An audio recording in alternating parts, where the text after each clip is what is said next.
faço é o seguinte: percebo que há momentos em que também o psicólogo tem que decidir.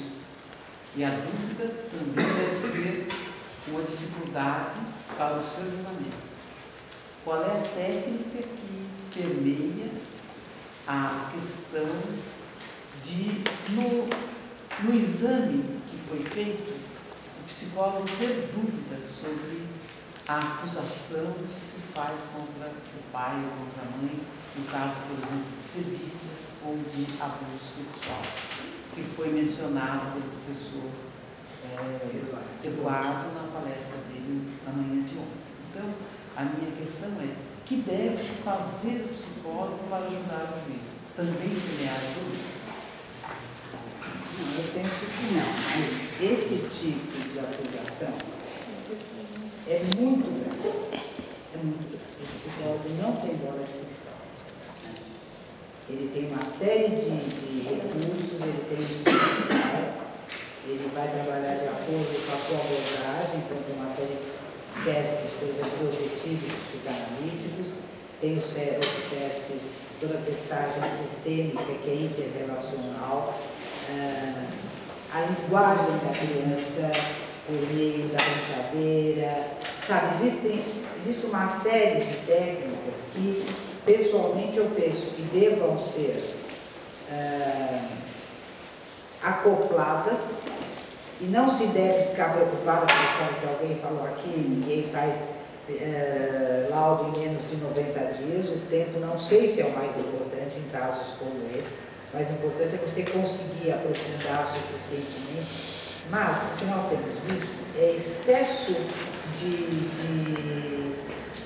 de acusação de alienação parental. Situações, né? Excesso de acusação de abuso sexual. Existem casos de pessoas, professora, que chegam a ponto, e a gente toma cuidado, porque o psicólogo, o perito, eu costumo ser bastante isenta, na medida do possível, então não fico conversando, não converso com advogados, não fico batendo papo com um, com o outro, não vou ao juiz, eu faço o meu, enquanto perito, eu sou perito, me aparece lá que eu tenho outra coisa. Mas a gente vai observando certas coisas. Por outro lado, a gente vê, por exemplo, o estudo dos autos do processo, etc. Há pessoas que vão crescendo, vão denunciando e não é acolhido o pedido. Vão denunciando, né? Então elas vão tornando cada vez mais grave a acusação.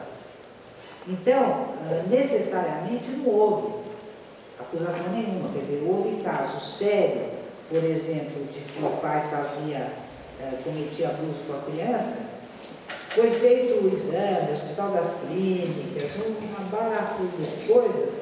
No fim, o menino tinha, na verdade, uma tênia ascaris, uma qualquer coisa, assim, como é que é o nome? Uma parasita, entendeu? Que tornava o ânus da criança inchado, alargado, qualquer coisa, resultava parecendo que pudesse ter havido penetração em alguma coisa. Então, na verdade, aí sim tem que entrar uma equipe interdisciplinar e multiprofissional. Por exemplo, psicólogos podem precisar de mais de uma especialidade, médico pode precisar de mais de uma especialidade, entendeu? E não fazer mesmo economia de tempo nisso, tem que ter bastante segurança, porque é muito grave fazer acusações assim. Não sei se vocês se lembram aquele caso da escola de base, né? Foi muito grave, acabou com a vida daquela família, os donos da escola, acabou. Até hoje eles não se refizeram. E, no entanto, não tinha nada de... Mesmo com os 7 milhões de reais que receberam em todas as indenizações somadas, são 7 milhões. E nem assim, nem nada. Ela está internada, parece que até hoje, ela não se recuperou, teve realmente uma violação grave na sua integridade psíquica, não só emocional, mas psíquica. E ele, não sei que vida leva, mas antes de receber as indenizações de professor e diretor de escola, dono de escola em São Paulo, ele se tornou, sem qualquer menosprezo, mas obviamente numa atividade nada tão intelectual quanto a que tinha, zelador de prédio. Então, foi realmente um dano irreparável. Do ponto de vista do advogado deles, é uma vitória, porque a indenização nesses casos eu entendo como compensatória. Ah, sim. Tentar compensar, ainda que seja tão alta e tal, é uma compensação por dano sofrido por aquela pessoa. Porque isso é uma coisa, coisas morais não se pagam, né? Não se indenizam. Mas esse estímulo para a imprensa. Mas tem que ter muito cuidado, tem que. Agora,